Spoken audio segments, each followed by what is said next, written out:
Daily current affairs.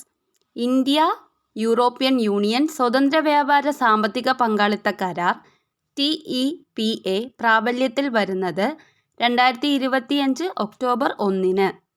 Meghalaya chief സെക്രട്ടറിയായി ചുമതലയേറ്റ മലയാളി ഷക്കീൽ അഹമ്മദ്. അടുത്തിടെ അന്തരിച്ച മുതിർന്ന BJP നേതാവും മുൻ MPയുമായ വ്യക്തി വിജയകുമാർ മൽഹോത്ര. ബാലചന്ദ്രൻ വടക്കേടത്ത് സ്മാരക പുരസ്കാരത്തിന് അർഹനായത് MN കാരശ്ശേരി. ദേശീയ രക്തദാന ദിനം ഒക്ടോബർ 1. വയോജന ദിനം ഒക്ടോബർ 1. റിസർവ് ബാങ്കിൻ്റെ പുതിയ ഡെപ്യൂട്ടി ഗവർണറായി നിയമിതനായത് ഗിരീഷ് ചന്ദ്ര മുർമു.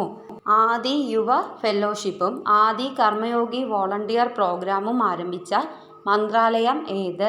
ഗോത്ര മന്ത്രാലയം.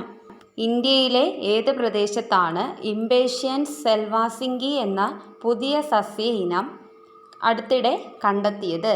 പശ്ചിമഘട്ടം.